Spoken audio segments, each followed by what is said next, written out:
हाँ तो प्यारे बच्चे देखिए, हाय प्यारे बच्चे, good morning all of you. कैसे हैं आप लोग? ठीक है। चलिए तो प्यारे बच्चे, पिछली वीडियो में हम लोगों ने सेकेंड टाइप के वाक्यों का अंग्रेजी में अनुवाद करना देखा था। ठीक है प्यारे बच्चे, इस वीडियो में हम लोग आगे बढ़ते हैं और देखते हैं थर्ड टाइप के वाक्यों का अंग्रेजी में अनुवाद बनाना। तो पहले ही हम लोग ये समझेंगे कि किस तरह के वाक्य थर्ड टाइप के अंतर्गत आते हैं, उनकी पहचान क्या होती है तथा साथ में उनका अनुवाद बनाने का नियम क्या होता है, और उसके साथ साथ हम लोग फिर से वाक्यों का अंग्रेजी में अनुवाद बनाना देखेंगे, फिर उसके बाद होमवर्क वगैरह लिखेंगे। ठीक है प्यारे बच्चे, तो देखिए अब थोड़ा सा ध्यान से समझिएगा। एक चीज और है कि यदि जो लड़के हमारे YouTube चैनल पे नए होंगे तो वो जाकर के बेसिक वीडियो, सब्जेक्ट वगैरह, मेन वर्ब, ऑब्जेक्ट वगैरह की वीडियो को वहां से देख लेंगे, और इसके जो दो टाइप पीछे हमने पढ़ा दिया है वो वीडियो भी आपको उपलब्ध मिलेगी। वहां पर फर्स्ट टाइप, सेकेंड टाइप में लिखा हो, थंबनेल के ऊपर आपको लिखा हुआ मिल जाएगा। ठीक है, तो देखिए कह रहा है कि हिंदी में कुछ वाक्य ऐसे होते हैं कि उनके द्वारा यह व्यक्त होता है कि कोई कार्य भविष्य काल में घटित तो होगा, परंतु उसकी योजना वर्तमान काल में बनाई जाती है। तो ऐसे वाक्यों के क्रियाओं के अंत में गा, गी, गे, डॉट डॉट etc शब्द आते हैं, तथा वाक्य में भविष्यकालिक शब्द जैसे कल, परसों, अगले हफ्ते, अगले महीने, अगले वर्ष 2025 में डॉट डॉट etc शब्द निश्चित रूप से दिए होते हैं। तो हिंदी के ऐसे वाक्यों का अंग्रेजी अनुवाद प्रेजेंट इंडेफिनिट टेंस के सामान्य नियम के अनुसार किया जाता है। ठीक है, तो देखिए कहने का तात्पर्य क्या है प्यारे बच्चे? तो कहने का तात्पर्य ये है हमारा कि जैसे कुछ वाक्य ऐसे होते हैं, कुछ कार्य ऐसे होते हैं कि जिनको हम करते तो भविष्य में है, परंतु इसकी योजना वर्तमान समय में ही बनाते हैं। ठीक है, जैसे मान लीजिए प्यारे बच्चे कह दिया जाए कि मैं अगले वर्ष शादी करूंगा, तो शादी तो अगले वर्ष करूंगा, लेकिन योजना उसके बारे में बात तो अभी मैं कर रहा हूं ना। ठीक है, तो अगले साल करूंगा के अंत में गा, गी, गे आ रहा है, समझ में आ रहा है, और अगला साल टाइम दिया हुआ है। ठीक है, तो अभी इसका अनुवाद जब बनाएंगे तो अभी प्रेजेंट इंडेफिनिट टेंस के अंतर्गत बनेगा। ठीक है प्यारे बच्चे, मान लीजिए कह दिया जाए कि मैं अगली साल 10 पास करूंगा, मैं अगली साल 10 पास करूंगा, तो पास तो अगली साल करूंगा, लेकिन उसके बारे में योजना अथवा चर्चा तो अभी वर्तमान काल में कर रहे हैं ना। तो वाक्य के अंत में कह रहा है कि अगली साल पास करूंगा, तो गा, गी, गे आया, और अगला साल आपका भविष्यकालिक कालवाचक क्रिया विशेषण शब्द दे दिया। ठीक है, तब इसका अनुवाद प्रेजेंट इंडेफिनिट टेंस के सामान्य नियम के अनुसार किया जाएगा। ठीक है, तो अब ध्यान से समझिएगा। देखिए इसका स्क्रीनशॉट ले लीजिए आप लोग, तो फिर बातचीत को आगे हम बढ़ाते हैं। ले लिए प्यारे बच्चे? चलिए, बहुत ही प्यारे बच्चे स्क्रीनशॉट ले लिए होंगे। तो चलिए अब देखिए, तो बातचीत को आगे बढ़ाएंगे तो थोड़ा सा इसके स्ट्रक्चर को देखते हैं। ठीक है, पहले सामान्य नियम है क्या? तो देखिए प्यारे बच्चे, जो फर्स्ट टाइप का सेंटेंस हम लोग पढ़े थे वही इस टेंस का सामान्य नियम है। ठीक है, तो फर्स्ट टाइप में आपने ध्यान दीजिएगा, तो फर्स्ट टाइप का जो वाक्य था वो मूल वाक्य था और वही मूल नियम है। ठीक है प्यारे बच्चे, तो देखिए तो आप बनाएंगे कैसे, ध्यान दीजिएगा। तो सबसे पहले प्यारे बच्चे आप क्या लिखेंगे? तो सबसे पहले आप लिखेंगे सब्जेक्ट। क्या लिखेंगे? सब्जेक्ट। अब ये सब्जेक्ट बाबू बहुवचन रहेगा तो मेन वर्ब को फर्स्ट फॉर्म में लिख के छोड़ देंगे। सब्जेक्ट अगर सिंगुलर रहेगा तो मेन वर्ब में एस या ईएस क्या करेंगे? जोड़ देंगे। इसके बाद हम क्या लिखेंगे? ऑब्जेक्ट, और ऑब्जेक्ट के बाद क्या लिखेंगे प्यारे बच्चे? Other word. ठीक है, ऐसे जो है कि वाक्यों का अनुवाद बनाया जाएगा। समझ आ रही प्यारे बच्चे बातचीत? चलिए अब छोटे छोटे वाक्यों को बनाना हम लोग शुरू करते हैं। अभी शुरुआत है क्योंकि, तो अभी वाक्य छोटे छोटे मिलेंगे। जैसे ही कुछ सेंटेंस आगे कुछ टेंसों को पढ़ लेंगे तो वाक्यों का आकार बड़ा मिलने लगेगा। ठीक है, घबराने की आवश्यकता नहीं। तो देखिए एग्जाम्पल में ध्यान से समझिएगा। ठीक है, चलिए एग्जाम्पल यहाँ लिखते हैं। ठीक है प्यारे बच्चे, देखिए ध्यान दीजिएगा। जैसे कह दिया जाए मैं अगले वर्ष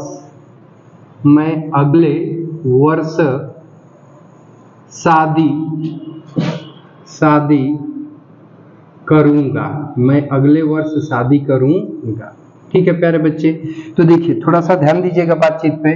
देखिए अब वाक्य के अंत में गा गी दिया है ना प्यारे बच्चे, वाक्य में टाइम भविष्यकालिक टाइम अगले वर्ष दिया है ना, तो अब ये गा गी है तो फ्यूचर इंडेफिनिट टेंस में नहीं बनेगा बल्कि प्रेजेंट इंडेफिनिट टेंस में बनेगा। ठीक है, तो अब इसे प्रेजेंट इंडेफिनिट टेंस बना रहे हैं तो क्या इसे फ्यूचर में नहीं बना सकते हैं? तो फ्यूचर में बना सकते हैं, लेकिन ऐसे वाक्य प्रेजेंट इंडेफिनिट में भी बनते हैं। ठीक है, तो अब इसमें अगर अगले वर्ष को हटा दिया जाए, अगले वर्ष को यहाँ से मिटा दिया जाए तो हो जाएगा कि मैं शादी करूंगा, तो अब इसे आप प्रेजेंट इंडेफिनिट में नहीं बना सकते हैं। प्रेजेंट इंडेफिनिट टेंस में ऐसे वाक्यों को बनाने की शर्त ये होती है कि इसमें भविष्यकालिक समय जैसे कल परसों अगले हफ्ते अगले महीने अगले वर्ष निश्चित रूप से दिया होना चाहिए, तो ही ऐसे वाक्यों का अनुवाद आप प्रेजेंट इंडेफिनिट टेंस में बना सकते हैं। ठीक है प्यारे बच्चे, तो चलिए अब बातचीत को आगे बढ़ाते हैं। तो देखिए शादी करना मेन वर्ब हो गया। ठीक है प्यारे बच्चे, तो कौन शादी करेगा? मैं, तो मैं क्या हुआ बाबू? सब्जेक्ट, और अगले वर्ष टाइम का बोध करा रहा है तो क्या हुआ?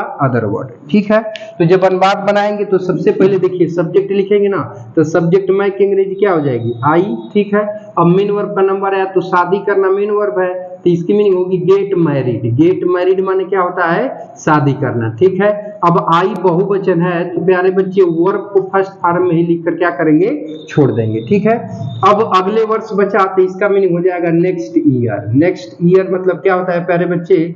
अगले वर्ष। बस यहाँ लगा देंगे फुल स्टॉप। समझ आई बातचीत? चलो अब अगला एग्जाम्पल देखते हैं। देखिए अगला एग्जाम्पल, वह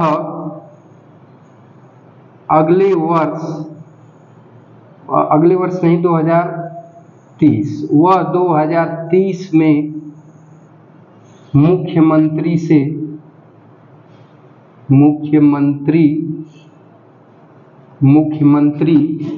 से बात करेगी।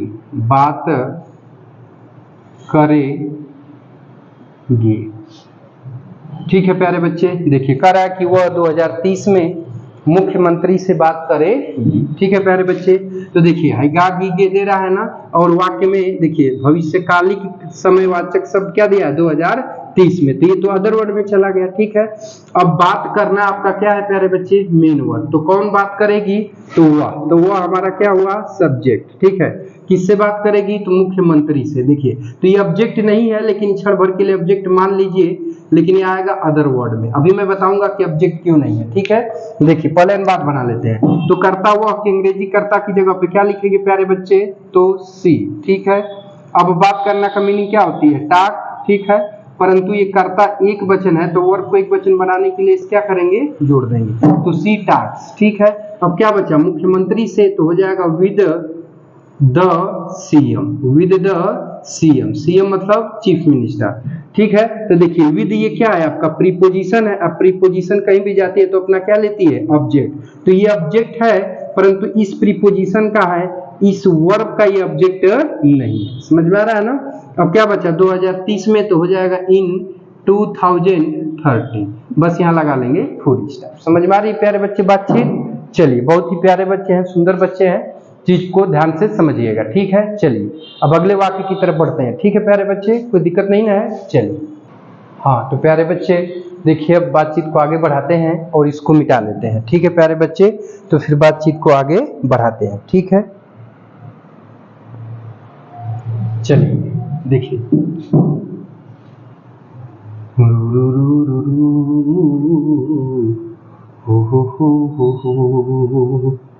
ला ला ला ला ला ला ला ला। देखिए ध्यान दीजिएगा, प्रधानमंत्री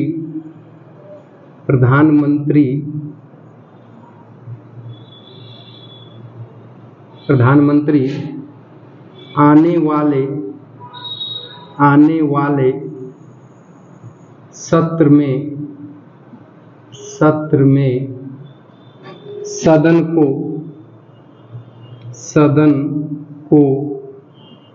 संबोधित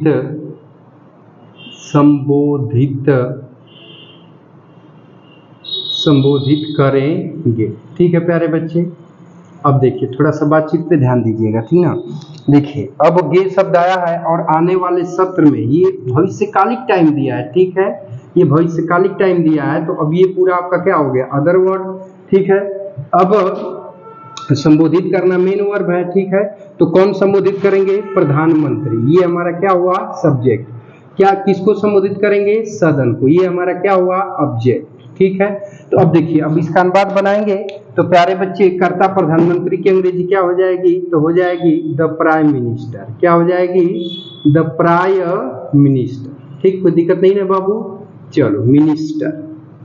ठीक है, अब संबोधित करना की मीनिंग होती है जो कि मेन वर्ब है, तो इसकी मीनिंग हो जाएगी एड्रेस। क्या हो जाएगी, एड्रेस। ठीक है, लेकिन यहाँ प्रधानमंत्री एक वचन है तो इसमें ईएस जोड़ के एड्रेसेज कर देंगे। ठीक है, अब क्या बचा, ऑब्जेक्ट, सदन को, तो इसकी मीनिंग हो जाएगी द हाउस। हाउस माने क्या होता है, सदन। देखिए भाई, सदन का मतलब सदन, घर का पर्यायवाची शब्द सदन होता है, ठीक ना, इसलिए द हाउस लिख देंगे। अब क्या बचा, आने वाले सत्र में, तो आने वाले सत्र में क्या अंग्रेजी हो जाएगी, incoming session. Incoming session, SESSON। ठीक है, कुछ नहीं बचा यहाँ, फुल स्टॉप। ठीक है, बहुत ही प्यारे बच्चे हो, बहुत ही सुंदर बच्चे हो। देखो बाबू, सेशन में आई रहता है। ठीक है, सॉरी, ध्यान दीजिएगा, सेशन का SESSION हो जाएगा। ठीक है, चलिए, हो गया। चलिए एक छोटा सा और बनाते हैं। ठीक है, चले ना, चलिए चलिए पूरा मिटा देते हैं, नोट कर लिए होंगे ना। देखिए ध्यान दीजिएगा,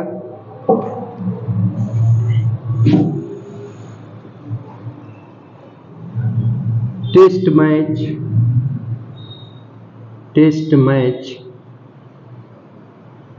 कल शुरू होगा। ठीक है, ध्यान दीजिए, टेस्ट मैच कल शुरू होगा। ठीक है प्यारे बच्चे, तो देखिए अब इसका अनुवाद बनाएंगे, ध्यान दीजिएगा। तो अब देखिए, हाई शुरू होना आपका क्या है, मेन वर्ब है।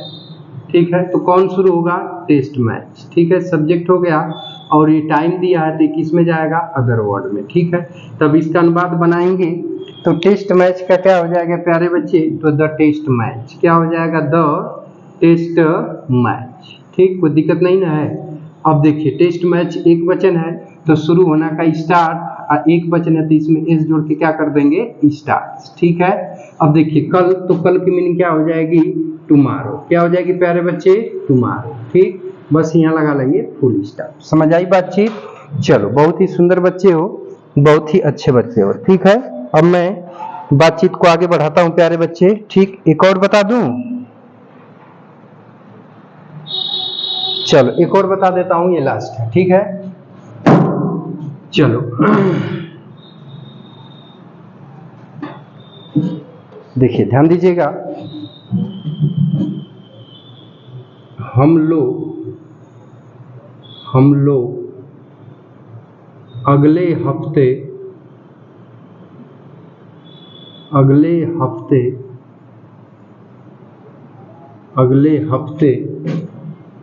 शिमला जाएंगे।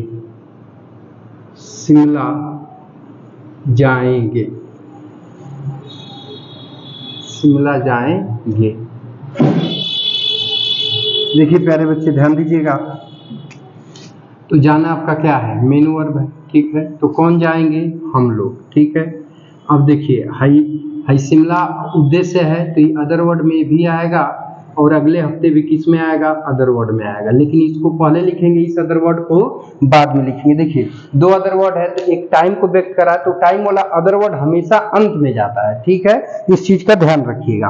तो देखिए, कर्ता हम लोग की अंग्रेजी क्या लगेगी प्यारे बच्चे, तो हो जाएगी वी माने हम लोग। अब जाना मेन वर्ब का नंबर है तो इसकी मीनिंग क्या हो जाएगी, वो। अब वी बहुवचन है तो वर्ब को फर्स्ट फॉर्म लिखकर छोड़ देंगे। अब इसका उद्देश्य क्या है, to Shimla, go to Shimla. ठीक है, अब क्या बचा, अगले हफ्ते, तो इसका हो जाएगा नेक्स्ट वीक, मतलब अगले हफ्ते। बस यहाँ लगा लेंगे फुल स्टॉप। ठीक है प्यारे बच्चे, तो देखिए प्यारे बच्चे, अब ये मैं 4-5 क्वेश्चन हम लोगों ने बनाना सीख लिया। अब मैं 4-5 क्वेश्चन होमवर्क के रूप में दे देता हूँ, इसको आप लोग घर से बनाएंगे। ठीक है, चलिए लिखते हैं। हाँ तो प्यारे बच्चे देखिए, ये आप लोगों के लिए 5 क्वेश्चन है जो घर से आप लोग बनाएंगे, ठीक है। अब इसमें देखिए खुलना का ओपन और परीक्षा का एग्जाम प्रारंभ होना का स्टार्ट, प्रधानमंत्री का पीएम, अभी सब कुछ मनाना का सेलिब्रेट होता है, जन्मदिन का बर्थडे आप लोग को पता ही है। तो इसमें सारी सिंपल मीनिंग है। तो इस 5 क्वेश्चंस को बना करके कमेंट बॉक्स में हमको आप लोग उत्तर जरूर बताएंगे, ठीक है प्यारे बच्चे। तो अब इस वीडियो को यहीं पे वाइंड अप करते हैं, वीडियो ज्यादा लंबा हो जाएगा, ठीक है प्यारे बच्चे। तो मिलते हैं हम लोग नेक्स्ट वीडियो में, और नेक्स्ट टाइप यानी चौथे टाइप के साथ, इसमें 5 टाइप के वाक्य आते हैं, तो चौथे टाइप के वाक्य के साथ मिलते हैं। अगर वीडियो अच्छा और इन्फॉर्मेटिव लग रहा हो तो लाइक एंड शेयर करना जरूर मत भूलिएगा, और कमेंट बॉक्स में कमेंट करके जरूर बताइएगा। और उसके साथ साथ प्यारे बच्चे अगर कोई कमी हो या कुछ सही हो या जो भी कंडीशन हो उसके अनुसार आप हमें जवाब देने की कोशिश करिएगा। तो प्यारे बच्चे अब मिलते हैं नेक्स्ट वीडियो में। हाँ, अगर आपको किसी अन्य टॉपिक पे, दूसरी टॉपिक पे अगर आपको कोई टॉपिक चाहिए तो उसको आप कमेंट बॉक्स में हमें सूचित कर सकते हैं, ठीक है। उसको पूछ सकते हैं, मांग सकते हैं, उसको बोल सकते हैं, तो उससे मैं वीडियो उपलब्ध कराऊंगा। तो फिलहाल मैं वीडियो को यहीं पे वाइंड अप करते हैं, मिलते हैं नेक्स्ट वीडियो में। तब तक के लिए टेक केयर, बाय बाय, जय हिंद बच्चों। और ये एपिसोड देखने के लिए आपका बहुत बहुत धन्यवाद।